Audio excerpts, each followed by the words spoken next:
Hello everyone and welcome to Sinful Gaming. I hope you're all doing well, I hope you're all staying safe, and most of all, I hope you're all fighting that war against the grey. Today's video we're going to talk getting started with Warhammer 40,000, and today we're taking a look at the Tyranids, and in particular the Hive Fleet Behemoth subfaction of the army.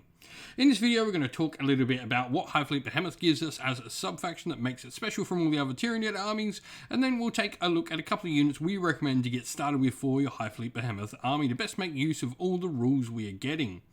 Now we'll then look at some other units to expand upon after those initial couple of purchases, and finally finish off the video with a little sample 750 point list for you to use as some inspiration for starting your own Hive Fleet Behemoth army for the Tyranids in Warhammer 40k.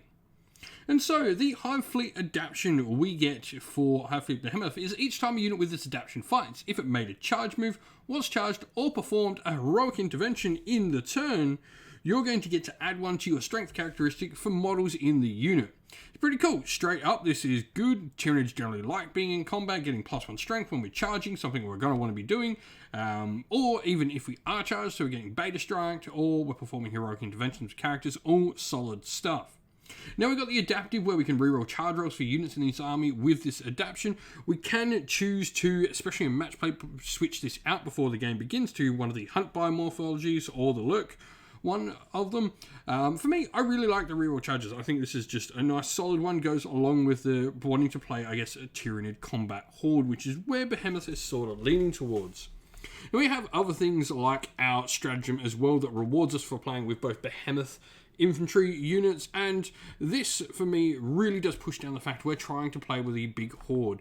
We get to use a CP to give models fight when they die, and for any of us endless multitude units, if for 1 CP or 2 for any other. So generally we're going to be wanting to run those troops in large units so they can fight when they end up dying, which is really cool. Looking at where to get started though, and for me the Hive Tyrant I think is the perfect place to start. Whether going with the Foot Hive Tyrant or the Winged Hive Tyrant, both are a really great option. They're both pretty fast. Even the Foot Hive Tyrant is still 9-inch move when he's not flying, though he does go up to 16 with that big flyer. You can choose a variety of different weapons, but definitely we're looking for combat focus, so the Monstrous Bone Sword is a favourite of mine for +3 strength, AP -4, damage 3, although he can have Monstrous Stuffing Talons as well to get some extra attacks in there for his base strength of 7, -3 AP, damage 2, and he gets an additional attack each time he fights with those weapons. You can take a couple of different weapons as well, like Adrenal Glands as an upgrade where he adds 1 to his move and 1 to his strength. You can also take the Lash Whip where he gains the Lash Whip keyword, and each time the bearer makes a melee attack you can reroll hit rolls of 1. The Lash Whip keyword is just really cool. And then you can also have Toxin Sacks as well on him, where each time the bearer makes a melee attack and a modified hit roll of a 6 automatically wounds the target. He's a Psyker as well, which is really nice, able to cast 2 powers and deny 1. His Death Throw ability allows him to do some mortal wounds when he dies. He has a 4-up invulnerable save, and he can also, in the command phase, select a friendly Hive Fleet core unit within Synaptic Link range of him, and until the start of your next command phase, models in that unit have reroll hit rolls of 1 for all their attacks.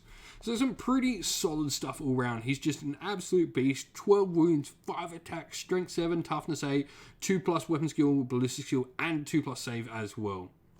Now alongside him, I think Hormigons for me with the Hive Fleet Behemoth are my favourite. They're the combat focused one of your troops choices. Weapon skill, ballistic skill 4+, and strength and toughness 3 isn't too much to write home about. 3 attacks each though is really nice. Melee strength is the user, so strength 3 with -1 AP, damage 1. You can choose to get Adrenal Glands on them to give them +1 move and an additional point of strength, boosting that movement up to 10, strength up to 4, and when we charge in Behemoth or are charged, it'll be going up to strength 5, so really starting to climb up there with that strength. And then we'll have the ability to take Toxin Sacks as well, where we can get 6 to auto wound, which is really nice. Now, we also have the Bounding Leap rule as well, where whenever this unit makes a pile-in, it can move up to an additional 3-inch to a maximum of 9-inch, and then the Swarming Masses rule will allow these models to fight much deeper into their ranks when they fight. Looking at where we can go next though, it's about bringing in the supporting cast of other troops choices, and we definitely want to bring some shooting into the army. So looking at things like Termagants are definitely a really solid choice. These are your shooting version of the Gaunts. For range, they can have a variety of different weapon options, from Termagant Spine Fist, which are pistol 2, strength 3, no AP, damage 1. Flesh Borers is the standard for assault 1, strength 5, AP minus 1, damage 1. Or they can get an assault 2 weapon at strength 3, no AP, damage 1, and the Termagant Devourer. Once again, like the Hormagaunts, they can take adrenal glands and toxin sacs, and they've got the swarming mass rule. Their big thing, they've got 1 attack in melee, but they get the shooting obviously on top. Now the last of our main sort of haughty troops choices, and the last one with the Endless Multitude rule, are the Gargoyles. These are flying troops, so 12-inch move is really nice. They have a Flesh Borer for assault 1, strength 5, minus AP 1, damage 1, and they've got swarming masses rule there as well. The big thing really is they fly, they've got 12-inch, they count as being a flying unit, so this just allows them to move and have access to the table in really large areas. Now looking at some other units, we can definitely look at picking up Tyranid Warriors, and Tyranid Warrior kit is really interesting because first of all, you can build them as base Tyranid Warriors, which are a Synapse unit and a core choice for you, and have a variety of different weapon and combat options. Like nearly everything that Tyranids have is available to these units, from Spine Fists, Barbed Stranglers, Devourers, Venom Cannons, Bone Swords, Dual Bone Swords, the Lash Whips, and everything on them. But you can also look to bring in a Tyranid Prime, which is a HQ option singular Tyranid Warrior. Now this model does give you the Synapse range. It's a HQ choice, so it's not going to take up one of the troops choices. Generally in smaller games, we're only going to have 3 in a patrol list.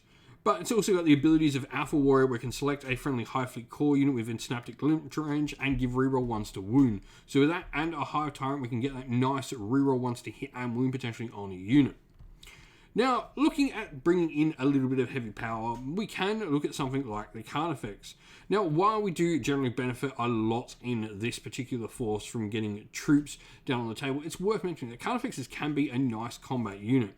You could have something like the Carnifex Crushing Claw, which is +4 strength, -3 AP, damage D3 +3, as a great anti-tank and anti-heavy infantry or big monster killer in your force, and they also get +1 strength, so they can go to strength 7, which even makes something like their Crushing Scything Talons, where they're strength user, when they're strength 7, they're pretty good at doing the job. So I really do like a decent amount of combat for the Carnifexes. They can work really well in a nice close combat force, just giving you a little bit more of a focus your opponent, and they can be what's generally known as a distraction Carnifex, where your opponent has to sort of deal with the Carnifexes in amongst your horde, because if they don't, they are going to get in and wreck face, but if they target them, then your hordes are going to get in much more untouched. So it's a nice sort of catch-22 for your opponent. It can be really useful, especially in larger games for your force.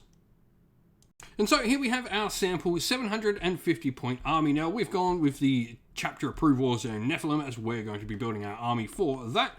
Now we've got the Hive Fleet. We've just gone for the basic adaptive and Behemoth here. So we've got the rerolls to charges and that +1 strength when we're charged, do charge or perform heroic interventions. Now we've spent 2 of our starting 3 CP. One of them is on a stratagem for the Relic, and the other one is giving a Warlord trait to our Hive Tyrant, who is of course going to be our Warlord. Our Hive Tyrant has 2 monstrous siphoning talons, adrenal glands, a lash whip and a bone sword, and he's got a couple of psychic powers in there as well. First of all, paroxysm, which is a really nice psychic power for him to have. This is going to allow him to stop a unit being able to fire Overwatch or be set to defend, and each time a model in that unit makes an attack, they subtract 1 from their attack's wound rolls. He's then got Catalyst, which is enabling you to give a 5+ to ignore wounds on one of your units, which is just a really solid spell, especially on some of your large units, really helping keep them alive. Now, he's got the Relic, which is Monstrous Muscular. This is the Behemoth specific one, where we add 1 to the damage characteristic of all his melee weapons, really helping him be able to deal with some heavy targets.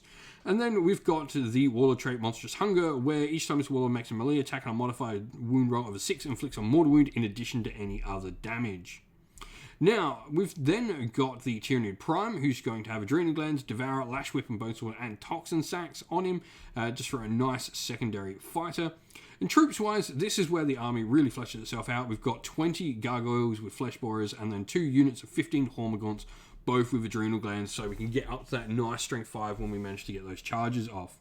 We got 1 CP left over, 750 points on the nose, and 38 for our power level if that's how you like to play your games.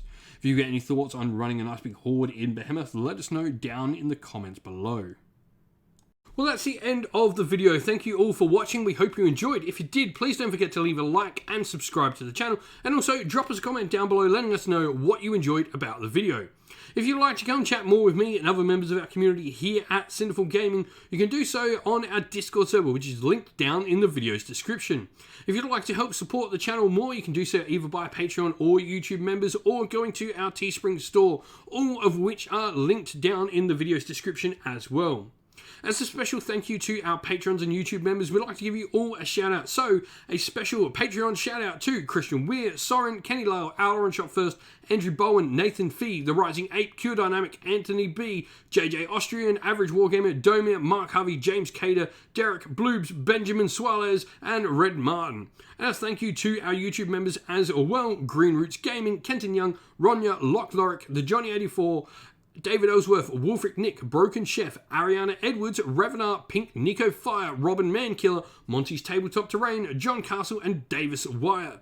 Special thanks also to Lady Witchfox Art, who does all the amazing artwork you see on the channel, like you can see pictured here on this slide.